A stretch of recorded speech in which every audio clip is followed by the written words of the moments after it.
नमस्कार दोस्तों, आप सभी लोगों का मेरे YouTube चैनल सुशांत एजुकेशन में स्वागत है। आज की करंट 23 जुलाई 2020 की है, तो चलिए शुरू करते हैं।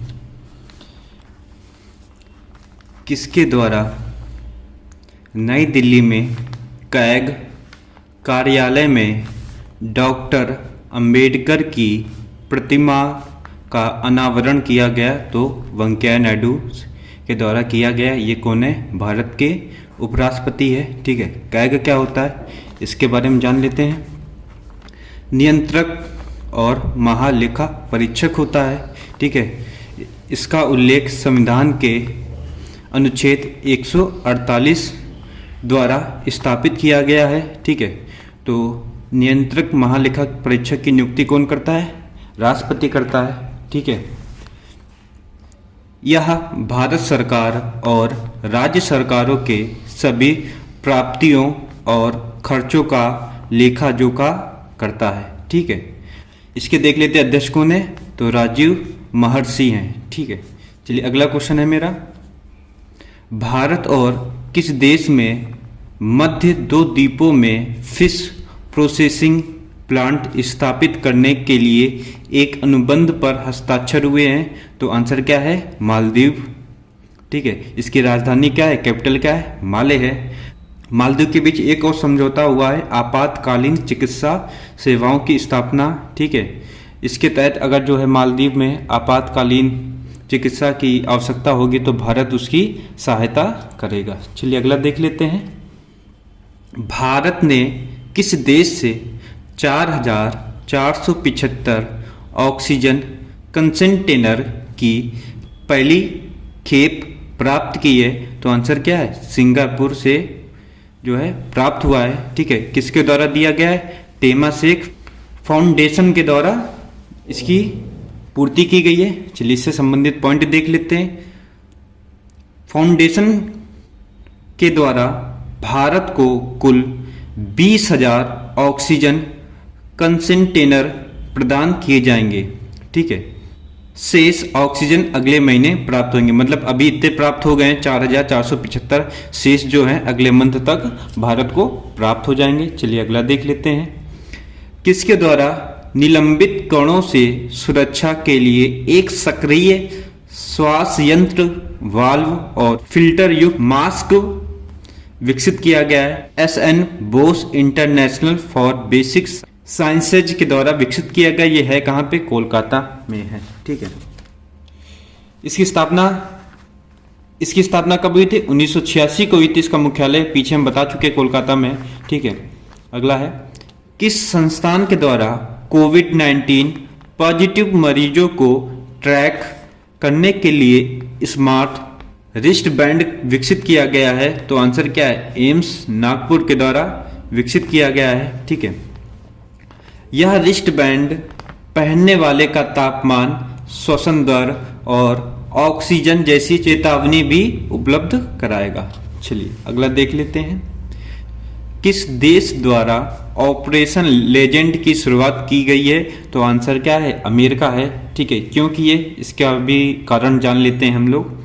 इसके अंतर्गत हिंसक अपराध पर नकेल कसने के लिए अधिक से अधिक अमेरिकी शहरों में संघीय एजेंट को भेजा जाएगा। ठीक है, चलिए अगला देख लेते हैं। किस अभिनेता ने प्रवासी रोजगार ऐप लॉन्च किया है? तो आंसर क्या है? सोनू सूद है। तो लॉकडाउन के समय काफ़ी जो है मजदूरों लोगों को जो है सोनू सूद ने जो है उनके घर पहुंचाने में बहुत बड़ी सहायता की थी उन लोगों की। ठीक है, तो उन्हीं के द्वारा ये ऐप लॉन्च किया गया है। देख लेते हैं किससे संबंधित है ये। यह एप्लीकेशन रोजगार के अवसर तलाशने, रोजगार से संबंधित प्रशिक्षण के बारे में जानकारी प्रदान करने के लिए किया गया है। चलिए अगला देख लेते हैं। संयुक्त राष्ट्र महासभा की पहली बार किस माध्यम से आयोजित किया जाएगा? तो ये वर्चुअल माध्यम, मतलब क्या है? वीडियो कॉन्फ्रेंस के जरिए जो है मीटिंग की जाएगी। ये पहली बार ऐसा हो रहा है कि जो है ऐसी मीटिंग होगी। ठीक है, तो ये कौन सी बैठक है? 75वीं बैठक है। आप ये कमेंट करके बताइएगा संयुक्त राष्ट्र महासभा की स्थापना कब हुई थी? ये हम बता चुके हैं। ठीक है, चलिए अगला है। ब्रिक्स सीसीआई के संचालन समिति का मादन सलाहकार किसे नियुक्त किया गया है? तो आंसर क्या है? साहिल सेठ को नियुक्त किया गया है।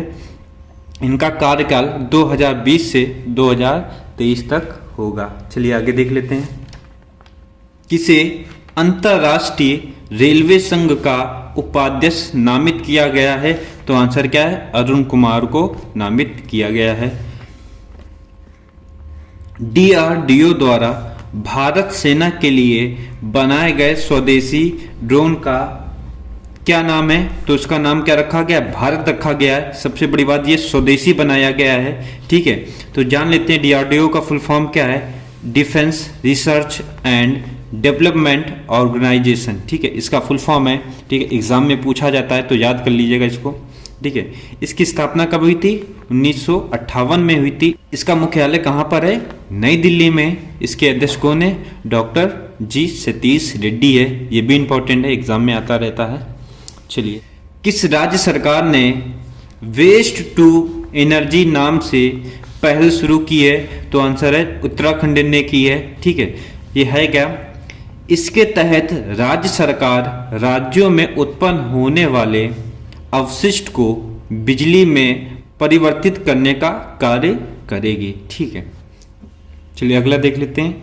केंद्र सरकार ने आईटी और बीपीओ कंपनियों के लिए घर से काम करने के लिए निर्देशों को कितने तारीख तक के लिए बढ़ा दिया गया है? तो आंसर क्या? 31 दिसंबर 2020 तक बढ़ा दिया गया है। जैसा कि आप सबको पता होगा कि जो आईटी कंपनी है तो घर बैठ के अपना काम कर रही है, तो ये जो है कार्यकाल 31 दिसंबर 2020 तक बढ़ा दिया गया है। चलिए आगे देख लेते हैं।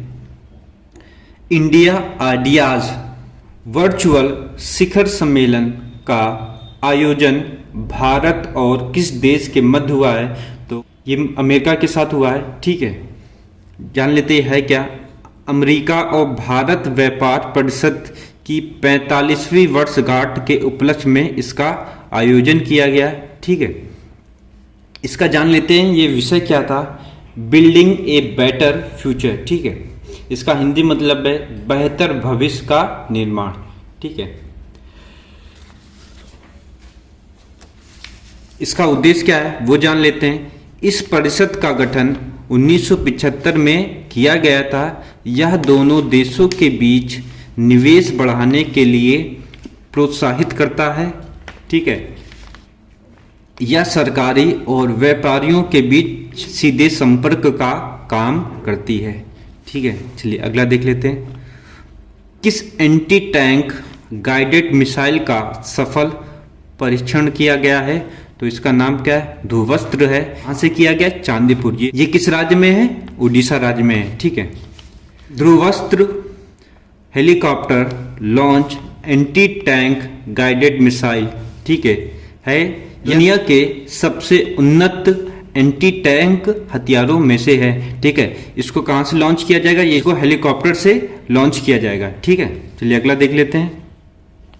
जापान ने किस देश में कारोबार कर रही 57 जापानी कंपनियों को वापस बुलाने की घोषणा की है? तो आंसर क्या है? चीन है। ठीक है, अब देखिए जापान ने ये बोला है जो कंपनियां चीन में हैं, ठीक है, वहां से जितना वापस आने पर जो भी नुकसान होगा तो वो कौन देगा? जापान सरकार देगी। ठीक है, चलिए अगला देख लेते हैं।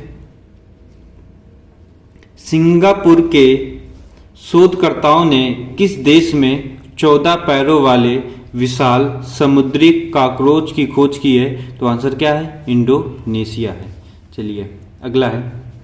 किस पेमेंट ऐप ने भारत का पहला नंबरलेस कार्ड लॉन्च करने की घोषणा की है? तो फेम पे ने की है। ठीक है, जैसे कि एटीएम कार्ड होता है उसमें नंबरिंग पड़ी होती है, लेकिन इसमें क्या है? कोई नंबर नहीं होगा। ठीक है, एक चिप लगी होगी बस। ठीक है, चलिए अगला देख लेते हैं। करूर वैश्य बैंक का एमडी और सीईओ किसे नियुक्त किया गया है? तो रमेश बाबू को नियुक्त किया गया है। तो आज के लिए बस इतना ही। अगर वीडियो अच्छा लगा है तो लाइक कर दीजिएगा। अगर आप चैनल में हैं तो सब्सक्राइब करना मत भूलिएगा। अंत तक देखने के लिए बहुत बहुत धन्यवाद।